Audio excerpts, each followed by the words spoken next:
So we're standing here in Camperdown Cemetery, which is in Newtown, and I'm standing next to a drinking water fountain. And so you might legitimately ask, why did they put a drinking water fountain in the middle of a cemetery? And the answer is, originally they didn't. So this drinking water fountain was actually installed about 1 kilometre to the east of here in Erskineville and was set up for residents for drinking water. Then in the 1930s, when they were widening the road in Erskineville, they ended up having to remove this drinking water fountain to make space, and for some bizarre reason, they decided to plonk it here in the middle of Camperdown Cemetery. And so here it stays.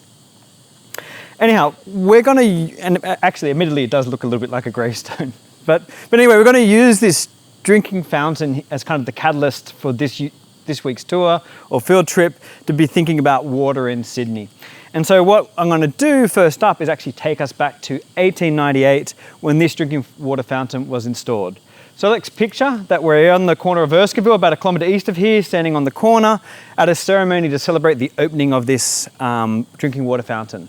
And so it's a sweltering hot day, and there was quite a big crowd to celebrate the installation of this drinking fountain.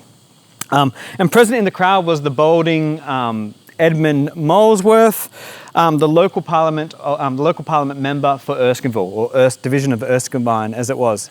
And he was actually the one that was gifting the water fountain to the people in Erskineville. And so he paid to it, and he wanted to kind of thank the people of Erskineville for their kind of support for his politics.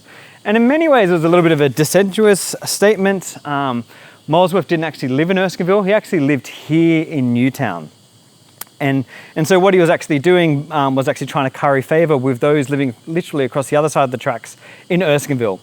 And Molesworth was from the laissez-faire kind of right-wing party at the time, and Erskineville is a working class suburb. So we can really see this is kind of strategic politicking by Molesworth to kind of curry favour with his constituents who are from a different ideological background.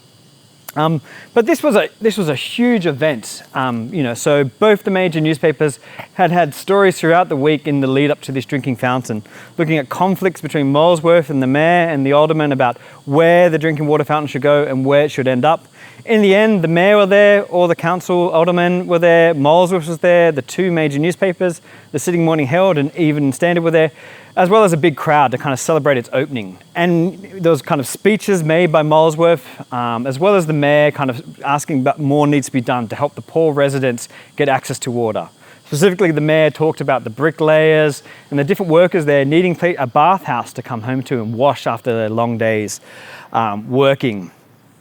And complementing kind of this elite crowd, or this politic crowd, is kind of the ornate design of the drinking fountain itself. As you can see, it's over 2 meters high, was made from local sandstone, and it used to have gunmetal basins here and at the bottom there, which is where the drinking happens. Here was for people to drink from, below at the bottom was for dogs and cats in the area to drink from, so they even thought of the animals. And the gunmetal basin was donated from a manufacturer here in Newtown. So this Erskineville drinking water fountain event gives us a bit of a glimpse into the poignant water politics of the time within Erskineville.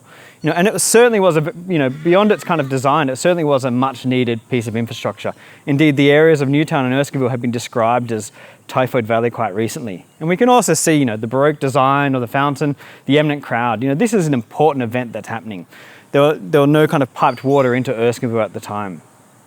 And what we can kind of see from the ceremony is how the issues of water is framed. So in this event, the poor people are the victims living in Erskineville from lack of water and from dirty kind of access to water.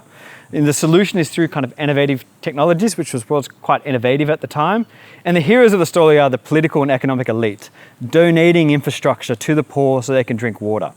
It's a very simple and straightforward story, and it's one that we're actually going to question in this tour and show the deeper politics behind water access in Sydney in the late 1800s. And what we're kind of do is flip around and look at kind of the structural reasons behind it.